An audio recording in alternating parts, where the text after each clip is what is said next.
Let's continue with Part 2, focusing on the interpretation of white blood cell and platelet counts.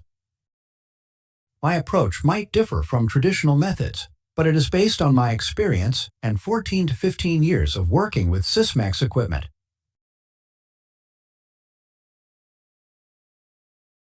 As we know, WBC white blood cell counts, when elevated, indicate inflammation or infection. However, I prefer to emphasize inflammation over infection. Regarding white blood cells in dogs, if the WBC count is low, it typically suggests one of two things. 1. Viral infections, or 2. Blood parasites. Although this depends on the type of parasite. For example, Ehrlichia canis can cause low WBC counts, whereas babesiosis generally results in elevated WBC counts. For white blood cells, they are generally divided into 5 categories or groups. Notice the yellow segment. It includes neutrophils, lymphocytes, monocytes, eosinophils, and basophils. Personally, I am not a fan of manual blood tests where cells are counted by eye, manual dip, because it lacks the accuracy of machine counts. Machines sometimes count around 8,000 to over 10,000 cells before calculating percentages for us. In contrast, manual counts usually involve counting just 100 cells, or at most 200 if one is generous. As a result, basophils may not be detected, and the accuracy of various measurements is not very reliable. Many doctors tend to focus on the percentage values of white blood cells. Personally, I prefer to look at the absolute values or the actual counts on the left side rather than the percentages.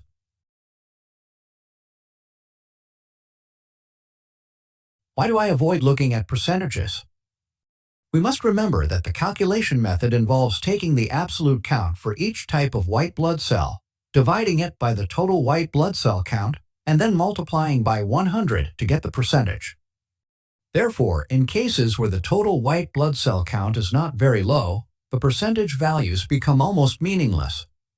I recommend that when interpreting blood test results, focus on the absolute values rather than the percentages. However, those who are skilled will always look at both sides simultaneously, still emphasizing the absolute values more than the percentages. Let's examine each value. For neutrophils, I consider this value as an indicator of inflammation and infection, but I emphasize inflammation more than infection. Lymphocytes are the soldiers for fighting. One thing we need to understand is that when animals receive antigens from outside, it stimulates an increase in lymphocytes. This means that sometimes animals that like to chew and lick can have elevated lymphocytes. It doesn't necessarily indicate an acute infection. This is one reason why cats often have high lymphocyte counts, as cats constantly groom themselves. Consequently, healthy cats will have abnormally high lymphocyte counts. Conversely, sick cats that do not groom themselves will have decreased lymphocyte counts. Monocytes, I like to refer to them as soldiers that clean up the battlefield. Typically, lymphocytes fight first, and then monocytes come in to clean up, right? To go a bit deeper, macrophages, which are derived from monocytes, do this clean up. Macrophages clean up the remains of cells that have been involved in fighting. The antigens resulting from this cleanup process stimulate the production of antibodies and the development of specific T cells. We'll delve into this when we discuss S lymphocytes and L lymphocytes in more detail later. As for eosinophils, many people know that elevated levels indicate intestinal parasites or allergies. However, it's also important to consider that an EO count exceeding 1,000 cells per microliter can affect the intestines. Therefore, in some animals with loose stools, not necessarily very watery, but soft enough to lose shape when picked up, can indicate high eosinophil levels. This condition resembles what we call eosinophilic gastroenteritis. which is an allergy with the eosinophil presence in the intestines. In cats, we should also consider that elevated eosinophils could manifest in the mouth, known as eosinophilic granuloma. Next up is basophils, which play a role in expelling pathogens from the body. For me, basophils are a very important indicator. This is one reason I don't rely on manual dip methods, as basophils can significantly indicate infections. I often interpret a rise in neutrophils alone, without a corresponding rise in basophils, as inflammation rather than infection. However, if neutrophils rise along with monocytes and basophils, I consider that to be an infection. Let's move on to another equally important parameter that has become more prominent recently: the HFLC, or high fluorescent lymphocyte cell. At Surridge Hospital, for instance, they have found that this marker can be detected in patients with severe infections, autoimmune diseases, or certain types of cancer.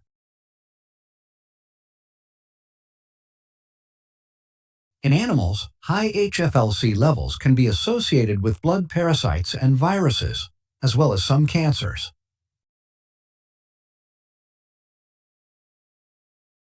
Additionally, various autoimmune conditions, such as IM5, can also result in elevated HFLC levels.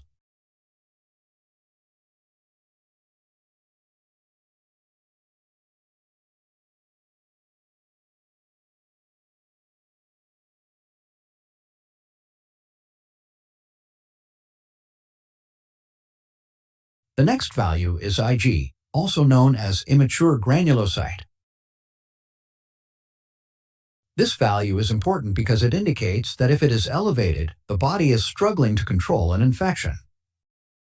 If you encounter a high Ig value, especially values exceeding 0.01, 0.02, or 0.03, it suggests that the immune system is overwhelmed. I recommend that if the Ig value exceeds 0.02, the veterinarian should consider changing the antibiotic or adding an additional medication to help combat the infection.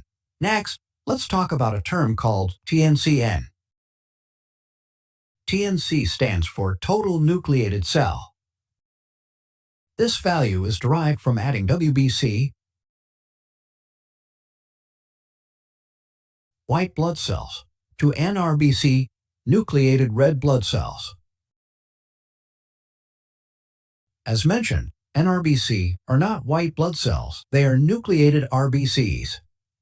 However, since NRBCs resemble lymphocytes,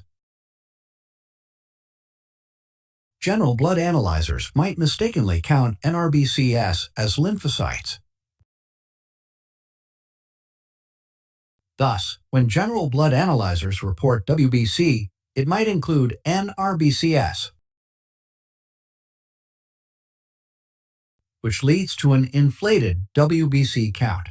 That's why the term TNC is used, as it accounts for both NRBCs and WBCs. However, accurate blood analyzers can differentiate WBCs from NRBCs because they can detect NRBCs separately. To clarify, if a general blood analyzer provides a WBC count, it might include NRBCs because it cannot distinguish them and mistakes them for lymphocytes, resulting in an unusually high WBC count. The actual WBC count should exclude NRBCs because NRBCs are nucleated red blood cells.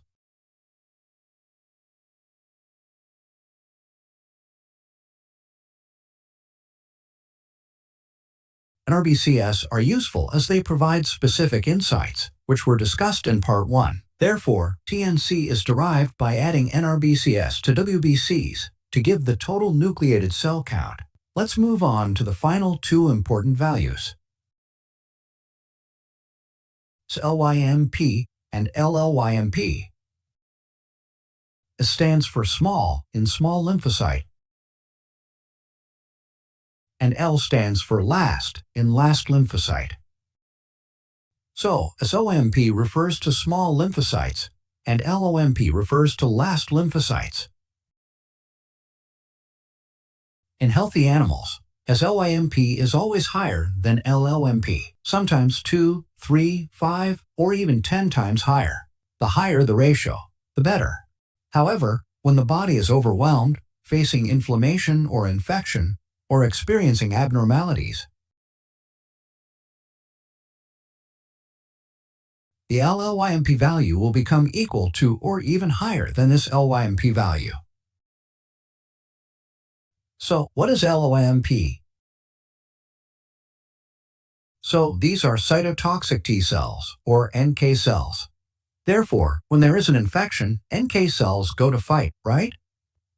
As a result, when NK cells are produced to fight, cytotoxic T cells are also produced to fight.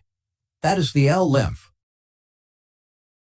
which is very important for diagnosis. These values are new, and I believe that in the next 5 to 10 years, these values will be hugely beneficial in medicine and veterinary science. It depends on who knows this first today.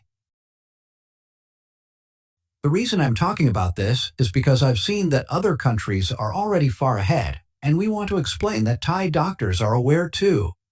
Therefore, Thai doctors need to learn as well. Continuing to the part about platelets. There are currently 3 methods of testing: I, O, and F.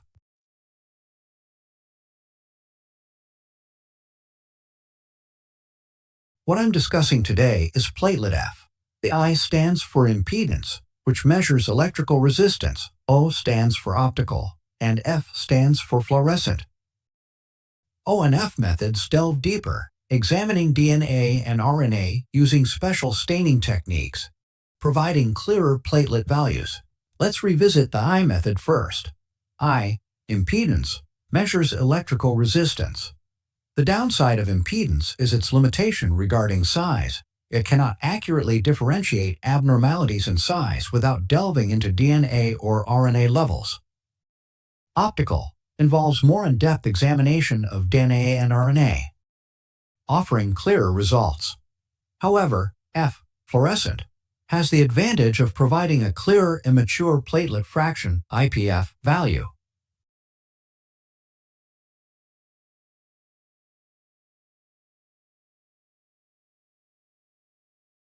Let's go through each value, starting with platelets. Personally, I don't concern myself too much with the exact number of platelets, as each individual, whether human or animal, has their unique baseline. For instance, my dog typically has around 500,000 platelets. If one day that number drops to 200,000, a general vet might consider this normal. But in reality, 300,000 cells have disappeared, which is a 60% decrease. How can we determine if that 60% loss is real? There is a method to check this. Whenever we see a certain platelet count, we should look at the IPF, immature platelet fraction, first. In this example, I haven't highlighted the IPF, but it stands at 7. Multiplied by 10 to the power of 3, or equivalently 4.9. Let's highlight this value for further examination. The IPF, immature platelet fraction, is very useful. In this case, it indicates that this is the dog's regular platelet count without any bleeding. In animals, if the IPF in a dog exceeds 5%, we immediately know that the reported platelet count is not accurate. If it surpasses 5, the count is not genuine and is actually higher than the true value. For this dog, with an IPF of 4.9%, which equals around 160,000 cells, this is considered its normal platelet count. There are 2 critical points to consider regarding IPF. First, if the IPF is too low, specifically under 3,000 cells per microliter in dogs, there's a risk of bone marrow damage. Conversely, if the IPF percentage is high, above 5% in dogs, it suggests that the bone marrow is suppressed. For cats, the situation is slightly different. In healthy cats, the IPF typically ranges from 6 to 13%.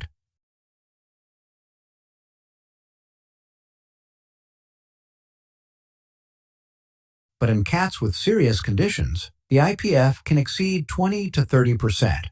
Especially in cats with diseases like AIDS and leukemia, the IPF often surpasses 30 to 40%. Therefore, the IPF is a crucial indicator, showing whether the bone marrow is being suppressed or has been damaged.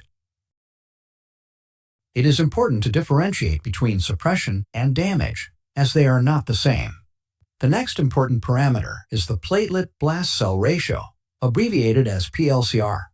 This ratio is significant because it indicates the presence of giant platelets. IPF, immature platelet fraction, is a part of giant platelets, but it's important to note that IPF does not necessarily equate to giant platelets. These are distinct concepts. In the past, we discussed that Cavalier King Charles Spaniels are dogs known for having large platelets and a low platelet count. However, the current understanding, especially with the use of advanced Sysmex models like the XN series, which can perform fluorescent staining, has revealed more insights. In Cavaliers with these issues, the problem isn't just giant platelets, it's actually a high IPF. The elevated IPF means that the platelets have granules, and these granules release serotonin. This release of serotonin leads to heart valve problems and subsequent heart disease in Cavaliers. Let's return to the platelet blast cell ratio. Normally, in both humans and animals, this ratio should not exceed 40%. Therefore, if the platelet blast cell ratio is greater than 40%, it indicates a high likelihood of ongoing bleeding or blood loss, which is causing the consumption of platelets. Next is MPV, which many people overlook. MPV stands for mean platelet volume, essentially the size of the platelets. The unit for MPV is femtoliters, representing the volume of each platelet.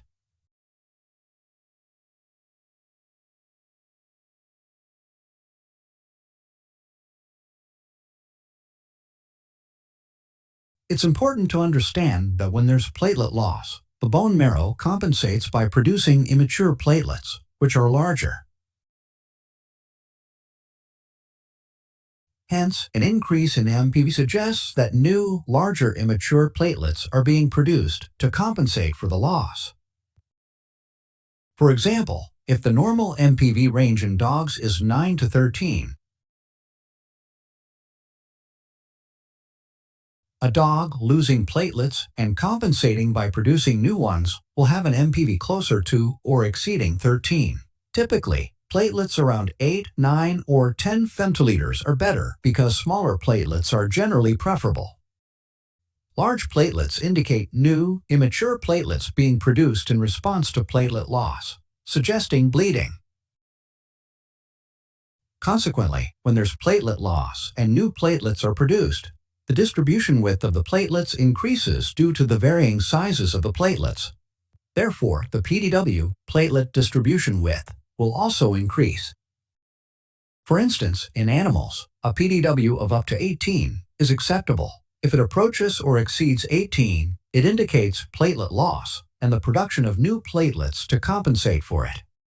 Let's take an example in this case concerning platelets. This case shows a platelet count of only 160,000. Some might consider this normal, but it should ideally be over 200,000 initially, depending on the reference you use.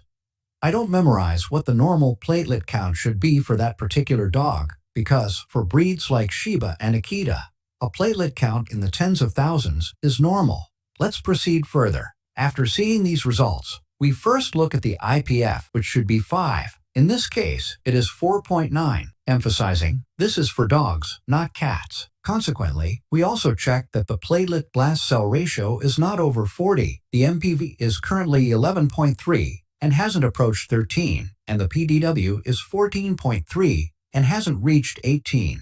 This suggests that the dog may have experienced a slight platelet loss or has a slightly higher than normal production of immature platelets. It is not considered abnormal. We would categorize it as high normal. Since the IPF is not over 5, the platelet blast cell ratio is not over 40, The MPV hasn't approached 13, and the PDW is not over 18. So to summarize, a platelet count of 160,000 in this case is still considered normal for this particular dog. This value of 160,000 cells is regarded as the individual specific count for this dog, which could fluctuate around 160,000, be as high as 180,000 or 200,000, or drop to around 140,000 and still be normal. If the platelet count rises to 180,000, the IPF will never be 4.9, it will decrease to around 4.2 or 3, or something similar. Therefore, I've summarized how we interpret blood test results for white blood cells and platelets. Don't get lost, interpreting blood test results isn't scary or difficult. It's about understanding the nature of the cells, what they do when they fight, which cells they send out, how they clean up, and how they recover. What happens when platelets are lost? So, to recap, for red blood cells, white blood cells, and platelets, don't forget that whenever there is blood loss, the bone marrow will typically produce immature cells to compensate.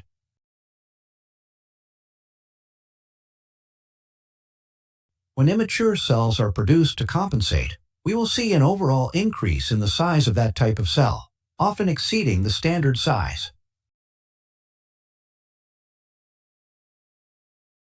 As immature cells are produced, the distribution of these cells also increases. Following this, I will create detailed videos showing how to interpret actual blood test results for various cases, and we can learn together. Thank you.